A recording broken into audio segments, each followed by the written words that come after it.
Vice President Sara Duterte tila may pasaring sa kanyang mensahe sa umano'y pasidungog event ng OVP. Pero bago ang lahat, kung hindi ka pa nakapag-subscribe sa channel na ito, please do subscribe at i-click ang notification button para updated ka sa mga bago naming videos.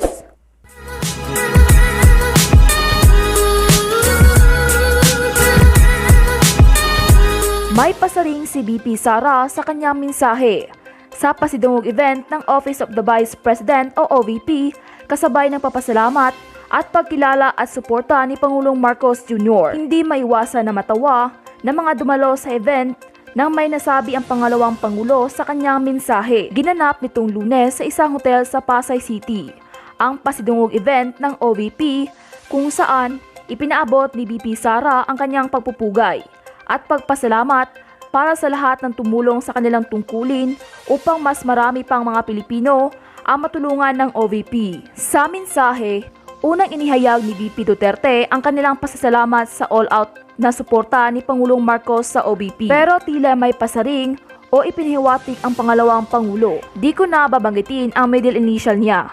Apo, alam mo na iyan na mahal kita. Ito ang naging mensahe ayon kay VP Sara Duterte kay Pangulong Marcos. Walang paliwanag si VP Duterte sa kung ano ang ibig niyang sabihin, kung bakit hindi niya babanggitin ang middle initial ni Pangulong Marcos. Muli namang nagbalik tanaw ang pangalawang Pangulo kung paano nagsimula ang pagkakaibigan nila ni Pangulong Marcos noong presidential at vice presidential election campaign. Bukod pa rito, pinasalamatan din ng pangalawang Pangulo ang mga miyembro ng Kongreso at kanilang tiniyak sa kanila na hindi masasayang ang pondo inilaan sa kanilang tanggapan. Nagbigay ng reaksyon si Atty. Panelo patungkol sa umano'y naging pasaring ni VP Sara sa umano'y event. Ladies and gentlemen, assalamualaikum, madayaw ug maayong adlaw kaninyong tanan. Magandang araw sa inyong lahat. Before anything else, I would like to acknowledge the all-out support of President Ferdinand Marcos Jr. to the office of the Vice President.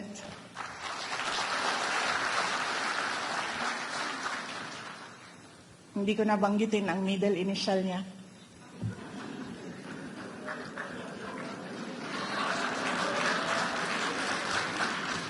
No, alam mo, Apo, alam mo yan na mahal kita. If you noticed po noong during the campaign, doon po kami naging magkaibigan ni Apo BBM. And kung nakikita ninyo sa mga footage, kapag merong rally, magkatabi kami. Minsan nagtatawanan kami kasi merong mga private jokes between me and him. And noong malapit na matapos yung kampanya, I told him, sabi ko, Apo, when you become president, sabi ko, mag-ingat ka dahil there's a certain segment of the female population that is attracted to power and men in power. Diba, Governor Albano? So I told him na mag-ingat ka kasi madadagdagan ang mga anak mo kung hindi ka mag-ingat. So that is how we developed our friendship. And as I said, I want you all to know, mahal ko si Apo BBM.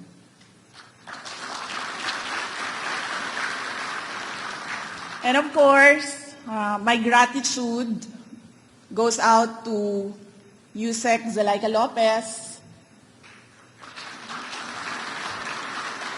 Asek Lemuel Antonio, Mr. Jonathan Madrona,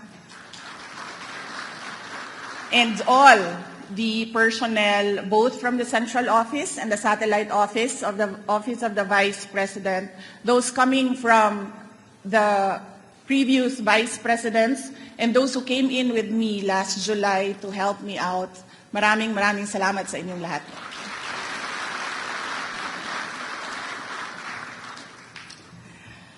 To serve the Filipino people and our beloved country, the Philippines. It is the tie that binds us together, the powerful force that compelled and pulled all of us into a special place of collaboration, partnership, and commitment. To serve our people, to reach them, and bring about meaningful change in their lives is the foundation of enduring unity. We are here because of our shared aspirations for our fellow Filipinos, especially those who have been pushed against the wall by poverty and the cycle of violence that comes with it. We are here because of our mutual trust and respect and our shared sense of collective responsibility to ensure the overall welfare of our people. For almost a year now, the Office of the Vice President has been making strides as we commit to serving Filipinos in Luzon, Visayas, and Mindanao. It would have been daunting for us had it not been for all your support. Dahil sa tulong ninyo, dahil po sa inyo, naging mas madali para sa amin. Maraming salamat po. Daghang salamat kaninyong tanan.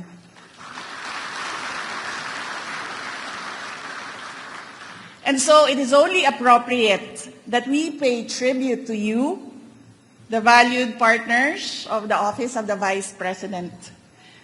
Today, the Office of the Vice President gives you our pasidungog. We are here to honor your invaluable contribution to the successful implementation of the OVP programs, which are redound to the greater welfare of the people. Our collaborations were fundamentally framed within our common desire to serve our fellow Filipinos as public servants, business industry leaders, civil society groups, foreign government and development partners, faith-based organizations, and private citizens. With your help, establishing satellite offices in the provinces is no longer just an ambitious plan to stretch the reach of the Office of the Vice President. Yesterday, we opened the 9th satellite office in Cotabato City. It will serve the residents of Cotabato City, the provinces of Maguindanao del Norte and Maguindanao del Sur, and other areas within the Bangsamoro Autonomous Region in Muslim Mindanao or BARM. Our satellite offices are located in Davao, Zamboanga, Cotabato, Tandag, Cebu, Bacolod, Tacloban, Isabela, and Dagupan. Groundworks for establishing another satellite office in Region 5 have already started. We hope to open another satellite office and soon serve Bicolanos. In addition, we established 2 extension offices of the Public Assistance Division or PAD of the OVP, one in Lipa, Batangas, and one in Tondo, Manila. Through the satellite offices and the PAD extension offices, we can immediately, effectively, and efficiently respond to the needs of our people for social services and other available government programs. Filipinos in dire situations in Dagupan or Maguindanao or Zamboanga do not need to go to the OVP central office in Mandaluyong to access medical assistance, burial assistance, and all other projects of the OVP.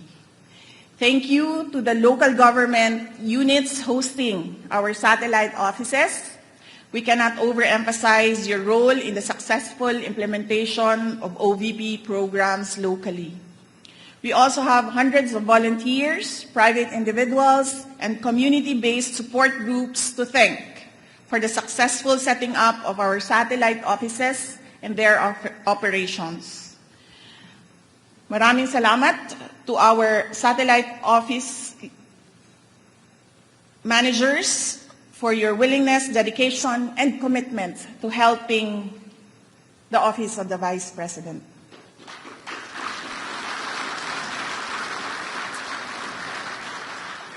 I am humbled by all your genuine desire to serve the Filipino people and serve our homeland. These offices are a complete representation of the government on the ground and substantially a concrete manifestation of our promise to bring government services closer to the people. This is also why we established the Disaster Operations Center, or DOC, to immediately respond to the needs of Filipinos in times of emergencies and disasters.